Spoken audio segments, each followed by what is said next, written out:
ప్రార్థన చేస్తా ఉన్నాడు,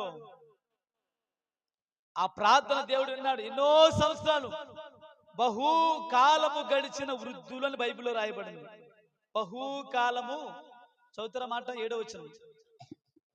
ఎలిజబెతు గొడ్రాలైనందున వారికి పిల్లలు లేకపోయిరి, మరియు వారిద్దరు బహుకాలము గడిచిన వృద్ధులైరి. అంటే ముసలితనం వచ్చేసింది, అయినా వాళ్ళకి పిల్లలు లేరు.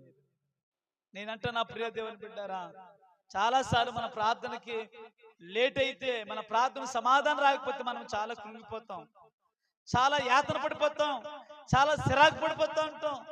అసలు ప్రార్థన అంటేనే, ప్రార్థన జోలికి మనం వెళ్ళాం. కానీ వీళ్ళు ఎంతగా కనిపెట్టారంటే, నేనంటే నా ప్రియ దేవుని బిడ్డారా, ఈ భార్యాభర్తలైన ఈ దైవజనుడు, ఈ దైవజనురాలు మాట్లాడద్దు, ఎంత కనిపెట్టారంటే వృద్ధాప్యం వచ్చారంట. మామూలు వృద్ధాప్యం కదా రాయబడి. బహు అంటే బహుశా అనుకుంటా 100 సంవత్సరాలు కూడా దాటేసి ఉండొచ్చేమో. బహు వృద్ధులైపోయారు. ఆ సమయంలో దేవుని దూత మాట్లాడుతుంది.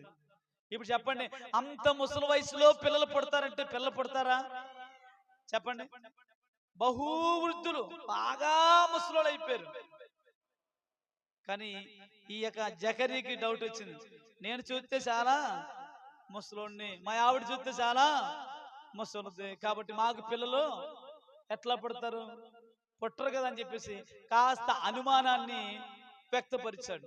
ఇది ఎలా సాధ్యమవుతుంది అంటే, అప్పుడు దేవునితో తంది, నువ్వు నమ్మట్లేదు కాబట్టి చెప్పండి, పుట్టే వరకు కూడా నీ నోరేమవుద్ది, మోగబోద్ది అని దేవుడు చెప్పాడు. దేవునికి స్తోత్రం చెప్పండి గట్టిగా, హల్లెలూయా.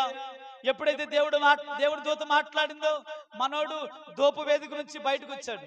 ఆ రోజుల్లో దోపు వేయడానికి ఎవరైనా లోపలికి వెళ్తే బయట ఒక అడ్డు తెర ఉంటుంది. అడ్డు తెర లోపల ఏం జరుగుతుందో వీళ్ళకి తెలియదు, లోపల ఏమవుతుందో వీళ్ళకి తెలియదు. అప్పటికే చాలా లేట్ అయిపోయింది. అందరూ అనుకున్నారు జకరీ ఏదో తప్పు చేసి ఉంటాడు, జకరీ దేవునికి ఏదో వ్యతిరేకంగా చేసి ఉంటాడు, జకరీ పని అయిపోయి ఉంటుంది, లోపల చచ్చిపోయి ఉంటాడు. ఎందుకని అప్పట్లో దేవుని బలిపీఠం దగ్గర రావాలంటే చాలా భయం. దేవుని బలిపీఠం దగ్గరికి వచ్చి దోపు వేయాలంటే చాలా భయభక్తులు కలిగి ఉండాలి. అలాంటి వాళ్ళే దోపు వేయడానికి వచ్చేవాళ్ళు. ఇప్పుడైతే అందరూ తాగినోడు బలిపీఠం ఎక్కేస్తున్నాడు చెప్పండి, అబద్ధాలు ఆడినోడు బలిపీఠం ఎక్కేస్తున్నాడు, ఏమండి లోపల సినిమా చూసినోడు బలిపీఠం ఎక్కేస్తున్నాడు. దీని విలువ